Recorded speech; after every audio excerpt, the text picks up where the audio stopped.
જય શ્રી કૃષ્ણ. રાધે રાધે મિત્રો, આ પવિત્ર પ્રવચન સાંભળતા પહેલા ચાલો આપણે ભગવાન શ્રીકૃષ્ણને કહીએ, હે કૃષ્ણ, આ વાણી સાંભળનાર દરેક ભક્ત પર તમારા આશીર્વાદ રહે અને તેમના જીવનની બધી મુશ્કેલીઓ દૂર થાય. તમારી ભક્તિ આ આધ્યાત્મિક યાત્રાને વધુ શુભ બનાવશે. જે પોતાના ઈરાદામાં મક્કમ છે, જે બાહ્ય ચમકથી નહીં પણ હૃદયની ભલાઈથી સુંદર છે, તેને તમારું હૃદય આપો. સ્પષ્ટ બોલનાર વ્યક્તિ સારા કાંટા જેવો હોય છે. તે થોડો દુખાવો આપે છે પણ અંતે જીવનભર રાહત આપે છે. જો તમે પહેલી વાર કોઈને માફ કરો છો તો તમે સમજદાર છો. જો તમે બીજી વાર માફ કરો છો તો તમે ઉદાર હૃદયના છો. પણ ત્રીજી વાર માફ કરવાથી તમે દુનિયાના સૌથી મોટા મૂર્ખ બની શકો છો. જીવનની સૌથી કિંમતી સંપત્તિ તમારું વર્તમાન છે, જે એકવાર ગયા પછી આખી દુનિયાની સંપત્તિથી પણ પાછું ખરીદી શકાતું નથી. આપણા વિચારો આપણને આકાર આપે છે, તેથી શબ્દો કરતાં તમારા વિચારો પર વધુ ધ્યાન આપો. વિચારો અમર છે. જેમ સમયનું ચક્ર બદલાય છે, તેમ જીવનમાં સુખ અને દુઃખ આવતા અને જતા રહે છે. દુષ્ટતા તમને અસર કરે છે. જેમ વાહરડું ગાયોના ટોળામાં તેની માતા શોધે છે, તેમ હજારો લોકોના ટોળામાં પણ તે તેને શોધી કાઢશે. પરંતુ જે સાચા હૃદયથી વાંસળી વાદક પર વિશ્વાસ કરે છે, ભગવાન પોતે તેનો માર્ગ મોકળો કરે છે. તે દુષ્ટતામાં પણ ભલાઈ શોધે છે, કારણ કે તેની દ્રષ્ટિ શુદ્ધ છે. જે વ્યક્તિ ખૂબ હસતો અને વાતો કરતો હતો, તે અચાનક ચૂપ થઈ જાય તો સમજવું જોઈએ કે તે અંદરથી તૂટી ગયો છે. ક્યારેય પોતાના પર ગર્વ ન કરો, કારણ કે સૌથી ભારે પથ્થર પણ પાણીમાં પડી જાય છે ત્યારે તેનું અસ્તિત્વ ગુમાવે છે. જો ભગવાન તમને લાંબા સમય સુધી રાહ જોવડાવે છે, તો ખાતરી રાખો કે તે તમને તમારી અપેક્ષા કરતાં ઘણું વધારે આપશે. આ મુશ્કેલ સમય પણ પસાર થઈ જશે. બસ થોડી ધીરજ રાખો. સુખ ટકતું નથી તો દુઃખનો શું અર્થ? જ્યારે માતા નારાજ હોય છે ત્યારે બીજા કોઈ ઉકેલની જરૂર હોતી નથી. બસ શાંતિથી બેસો અને શ્રીકૃષ્ણનું નામ જપ કરો. જ્યાં સુધી આપણે બીજા માટે જીવતા હતા ત્યાં સુધી કોઈ ફરિયાદ ન હતી, પણ જ્યારે આપણે પોતાના માટે થોડું વિચાર્યું ત્યારે દુનિયા આપણી દુશ્મન બની ગઈ. જીવનના અનુભવો કહે છે કે એક નાનો માણસ માટે સમય ઓછો સાબિત થઈ શકે છે અને એક મોટો માણસ નાની વાતમાં પોતાનું મૂલ્ય જાણી શકે છે. તે દર્શાવે છે કે તમારા હાથમાંથી કંઈ પણ છીનવી શકાય છે, પણ તમારા ભાગ્યમાંથી નહીં. જો તમારે જીવનમાં આગળ વધવું હોય તો બીજાના શબ્દોમાં નહીં પણ પોતાના પર વિશ્વાસ કરતા શીખો. તમારા ઘરના દરવાજા નાના રાખો, કારણ કે જે નમન કરીને આવે છે તે તમારો સાચો મિત્ર છે. ભગવાનમાં શ્રદ્ધા રાખો, કારણ કે મુશ્કેલીઓમાં પણ રસ્તો ત્યાંથી જ નીકળે છે. જ્ઞાની માણસને સમજાવી શકાય છે, અજ્ઞાની માણસને પણ સમજાવી શકાય છે, પણ ઘમંડી માણસને કોઈ સમજાવી શકતું નથી. ફક્ત સમય જ તેને પાઠ શીખવે છે. જ્યારે તમારા પોતાના લોકો પણ તેમના પોતાના લોકોની મુશ્કેલીઓનો આનંદ માણે છે, ત્યારે અજાણ્યાઓના પ્રેમ પર કેવી રીતે વિશ્વાસ કરવો? જ્યારે જરૂર હોય છે ત્યારે દરેકની જીભ મીઠી થઈ જાય છે. તમે જેટલા સત્યવાદી રહેશો તેટલા જ તમે એકલા રહેશો. જ્યારે પણ જીવન તમને રડાવે છે ત્યારે એવું ન વિચારો કે તે તમને તોડી રહી છે, તે તમને શીખવી રહ્યું છે. દરેક વ્યક્તિ અર્થપૂર્ણ બાબતો સમજે છે, પણ બહુ ઓછા લોકો શબ્દોનો ખરો અર્થ સમજે છે. કોઈના પર વધુ પડતું ગુસ્સે થવાને બદલે તમારા જીવનમાં તેમનું મહત્વ ઓછું કરવું વધુ સારું છે. જો તમે બધું જાણ્યા પછી પણ ખોટાને ખોટું ન કહી શકો તો તમારા હકો માટે લડવું તમારા હાથમાં નથી. ખુશ રહેતા શીખો, બાકીનું બધું રાબેતા મુજબ ચાલુ રહેશે. કોઈ તમારું પોતાનું નથી. તું હંમેશા મારી સાથે નહીં રહે. કોઈને કોઈ તો જતું રહેશે, પણ બદલામાં કોઈ નવો અજાણ્યો વ્યક્તિ તમને તમારા પોતાના તરીકે મળતો રહેશે. દરેક સંબંધ ફક્ત એક જ વ્યક્તિની ભાગીદારીથી નહીં પણ બંનેની ભાગીદારીથી ચાલે છે. જે વ્યક્તિ તમારા દુઃખમાં પોતાનું સુખ ભૂલી જાય છે, તે સમજે છે કે તેના કરતાં વધુ કોઈ તમારું હોઈ શકે નહીં. જો તમે જીવનમાં ધીમે ધીમે આગળ વધતા રહો પણ ક્યારેય રોકાવાનું વિચારશો નહીં, તો મારો વિશ્વાસ કરો કે તમે સૌથી ઝડપથી આગળ વધી રહ્યા છો. કોઈને વર્ષોથી જાણવું એટલું અસરકારક નથી જેટલું તેને ગુસ્સાની સ્થિતિમાં જોઈને સમજવામાં આવે છે જ્યારે લોકો સંબંધનો અંત લાવવાનું નક્કી કરે છે ત્યારે તેઓ સૌથી પહેલા વાત કરવાનું ઓછું કરે છે. દરેક વ્યક્તિ ભૂલો કરે છે પણ ફક્ત તે જ સુધરે છે જે ખરેખર સ્વચ્છ હૃદય ધરાવે છે અને સંબંધો ગુમાવવા માંગતો નથી. ગુસ્સો મોટો છે પણ જ્યાં તે જરૂરી છે ત્યાં પણ તે બતાવવો જોઈએ નહીં તો ખોટું કરનારને ક્યારેય ખ્યાલ નહીં આવે કે તે ખોટું કરી રહ્યો છે અને તે વારંવાર એ જ વર્તન કરતો રહેશે. અનુભવ કહે છે કે કોઈના પર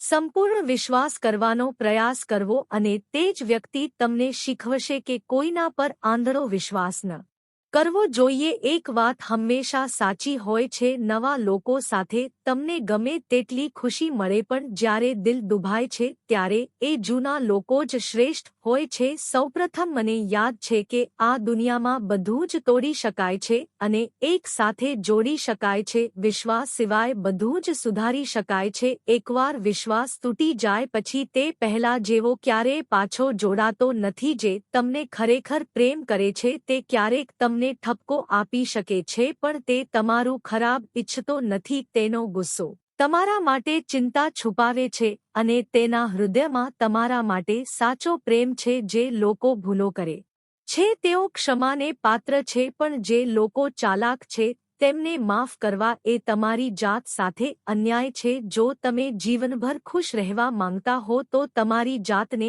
એવી બનાવો કે કોઈ તમારી સાથે હોય કે ન હોય તમને કોઈ પણ બાબતનું દુઃખ ન થાય. વ્યક્તિ એકલો પડી જાય છે કારણ કે તે અજાણ્યાઓ પાસેથી પોતાના પ્રિયજનોને છોડી દેવાની સલાહ લે છે. જો જમીન ફળદ્રુપ હોય, ખાતર સારું હોય પણ પાણી ખરાબ હોય તો ફૂલો ક્યારેય ખીલતા નથી. તેવી જ રીતે જો લાગણીઓ સારી હોય, કાર્યો પણ સારા હોય પણ વાણી ખરાબ હોય તો સંબંધો ક્યારેય ટકતા નથી. જે લોકો પોતાનો વિશ્વાસ અને ધર્મ વેચીને પૈસા કમાય છે તેઓ થોડા સમય માટે સફળ દેખાઈ શકે છે પરંતુ વાસ્તવમાં તેમણે પોતાની સૌથી કિંમતી મૂડી, પોતાનો આત્મસન્માન અને બીજાઓનો વિશ્વાસ ગુમાવી દીધો છે. પૈસા ફક્ત એક સાધન છે પણ અંતે તેનું બલિદાન શ્રેષ્ઠ છે. રાત જેટલી અંધારી તેટલી સારી, તેઓ વધુ ચમકે છે. તેવી જ રીતે જ્યારે જીવનમાં દુઃખ ઊંડું હોય છે ત્યારે ભગવાન વધુ નજીક હોય છે. જે વ્યક્તિ ખરેખર તમારી કાળજી રાખે છે તેને ક્યારે અવગણશો નહીં. એક દિવસ તમને ખ્યાલ આવશે કે પથ્થરો એકઠા કરતી વખતે તમે તમારો સૌથી કિંમતી હીરો ગુમાવી દીધો છે. તમે તમારા જીવનમાં જેટલા વધુ વ્યસ્ત રહેશો તેટલા વધુ ખુશ રહેશો. વાત ચોક્કસ કડવી છે પણ સાચી છે. લોકો કોઈ પણ સંબંધ વગર નવા સંબંધો બનાવે છે પરંતુ જ્યારે જરૂરિયાત પૂરી થઈ જાય છે ત્યારે તેઓ તે સંબંધોથી દૂર થઈ જાય છે. જો જીવનમાં મિત્રો અને ચિત્રો હૃદયથી બનાવવામાં આવે તો તેમના રંગો ચોક્કસપણે તેજસ્વી રીતે બહાર આવે છે. જે તમને સમજી શકતો નથી તેની સાથે સમાધાન ન કરો. એકલા રહેવું વધુ સારું છે કારણ કે ઓછામાં ઓછું એ શાંતિ તો હશે કે જ્યારે કોઈ નહીં હોય ત્યારે તમને ગેરસમજ કરનાર કોઈ નહીં હોય. આજકાલ લોકો હૃદયથી મળતા આદરથી સંતુષ્ટ નથી હોતા. તેઓ એવા લોકો પર ગર્વ અનુભવે છે જેઓ ફક્ત દેખાડો કરવા માટે ખુશામત કરે છે. વિશ્વાસ કરતા શીખો પણ માતા અને ભગવાન સિવાય કોઈના પર સંપૂર્ણપણે નહીં. ગુસ્સે થયા પછી ભૂલ કોની હોય પણ જે ખરેખર પ્રેમ કરે છે તે જ પહેલ કરે છે. જીવનમાં ભલે તમારે એકલા રહેવું પડે પણ કોઈ પણ સંબંધને બળજબરીથી ટકાવી રાખવાનો આગ્રહ ન રાખો કારણ કે ત્યારે જ સંબંધ ટકી રહે છે જ્યારે બંને બાજુથી સમાન આદર અને પ્રેમ હોય. જો સર્વશક્તિમાન સાથેનો તમારો સંબંધ સારો છે તો પછી દુનિયાનો કોઈ પણ સંબંધ તમને તોડી શકશે નહીં. જ્યારે કોઈ વ્યક્તિ પોતાના સ્વાભિમાન સાથે સમાધાન કરતો નથી ત્યારે જીવનમાં સાચી શાંતિ પ્રાપ્ત થાય છે. જો સર્વશક્તિમાન સાથેનો તમારો સંબંધ મજબૂત હશે તો પૃથ્વી પરના લોકો તમને નુકસાન પહોંચાડી શકશે નહીં. કોઈને ખબર નથી કે કોઈ વ્યક્તિના શબ્દોમાં કેટલો ભય છુપાયેલો હોઈ શકે છે. જેમ સાપના દાંત અને વીંછીના ડંખમાં ભય હોય છે તેવી જ રીતે ક્યારેક વ્યક્તિની જીભ પણ જીવલેણ સાબિત થાય છે. હંમેશા સજાગ રહો. સત્ય સાબિત કરવા માટે અડગ રહેવાની જરૂર નથી કારણ કે સત્ય યોગ્ય સમયે જાતે જ સાબિત થઈ જાય છે. જીવનમાં ક્યારેય બે વસ્તુઓનો ગર્વ ન કરો, પૈસા અને સુંદરતા, કારણ કે ગરીબી આવવામાં લાંબો સમય લાગતો નથી અને ચહેરાની ચમક ઓછી થવામાં લાંબો સમય લાગતો નથી. ભગવાનને ફક્ત તે જ વસ્તુ ગમે છે જે સત્ય અને શ્રદ્ધા સાથે સંબંધિત છે. પ્રેમથી ભરેલી આંખો, શ્રદ્ધાથી ઝુકાવેલું માથું, મદદ માટે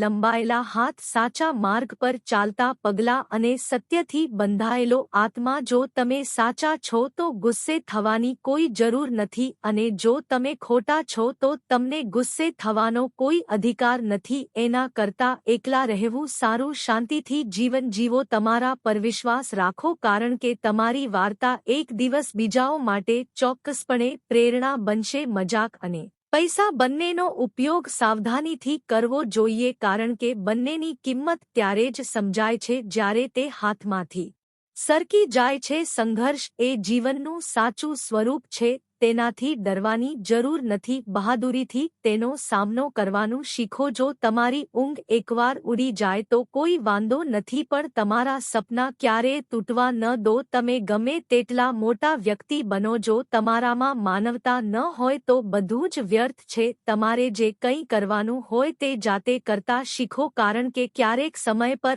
આધાર રાખવો એ પણ સૌથી મોટી છેતરપિંડી સાબિત થાય છે. સફળતા ફક્ત તે જ પ્રાપ્ત કરે છે જે પોતાના ભાગ્ય કરતાં પોતાની મહેનત પર વધુ વિશ્વાસ રાખે છે. જીવનનો એક નિયમ બનાવો કે જે તમારો આદર ન કરે તેની પાસે ક્યારેય ન જાવ. જીવનમાં જે કંઈ પણ થાય છે તે સારું કે ખરાબ હશે, કારણ કે દરેક પરિણામ આપણા પોતાના કાર્યોનું પરિણામ છે. જેમ તેલ વગર દીવો બળી શકતો નથી, તેવી જ રીતે ભગવાનની કૃપા વગર માણસ સફળતા મેળવી શકતો નથી. તેથી કોઈપણ કાર્ય શરૂ કરતા પહેલા ભગવાનને યાદ કરો, જેથી ખાતરી થઈ શકે કે તમે જે કરવા જઈ રહ્યા છો તે યોગ્ય છે કે નહીં. જો તમે કોઈનું ભલું ન કરી શકો તો ઓછામાં ઓછું તેનું ખરાબ તો ન કરો. જો માન આપવું શક્ય ન હોય તો તેનું અપમાન પણ ન કરો. તમે લોકોની જેટલી વધુ કાળજી લેશો તેટલી વધુ મુશ્કેલીઓનો સામનો કરવો પડશે, પરંતુ જે દિવસે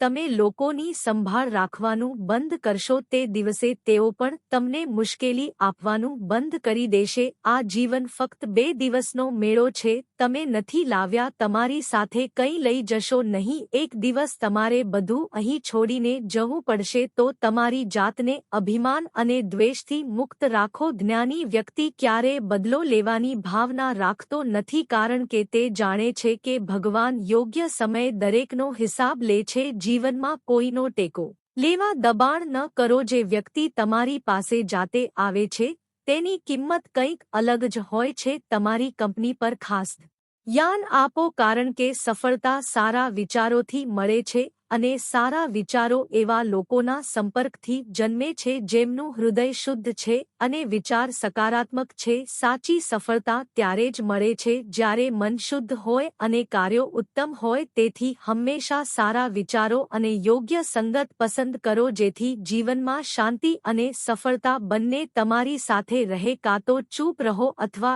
એવા શબ્દો બોલો જે મૌન કરતાં વધુ મૂલ્યવાન હોય. સત્ય તમારી પાસે રાખો, બીજાઓ માટે પ્રેમ અને બધા માટે કરુણા આ જીવનનું સાચું વ્યાકરણ છે. ફૂલ ગમે તેટલું સુંદર હોય, તેની ઓળખ તેની સુગંધ છે. જેમ વ્યક્તિનું મૂલ્ય તેના ગુણો દ્વારા નક્કી થાય છે, તેવી જ રીતે વ્યક્તિનું મૂલ્ય તેના દેખાવ કે પદ દ્વારા નહીં પણ તેના ગુણો દ્વારા નક્કી થાય છે. એક ગામમાં એક સાધુ રહેતા હતા જેમને ભગવાનમાં અતૂટ શ્રદ્ધા હતી. એક દિવસ સાધુ એક ઝાડ નીચે બેસીને ધ્યાન કરી રહ્યા હતા ત્યારે અચાનક ગામમાં પૂર આવ્યું. પાણી બધે ફેલાય છે. લોકો પોતાનો જીવ બચાવવા માટે પર્વત તરફ દોડવા લાગ્યા. પછી એક માણસે તે સાધુને જોયો જે હજુ પણ ભગવાનનું ધ્યાન કરી રહ્યો હતો અને પોતાની જગ્યાએ બેઠો હતો. તે માણસ ગભરાઈ ગયો અને બોલ્યો, સાધુ બાબા, તમે અહીં કેમ બેઠા છો? જલ્દી આવ, નહીંતર ડૂબી જઈશો. સાધુએ હસીને કહ્યું, મારે ક્યાંય જવાની જરૂર નથી. હું ભગવાન માટે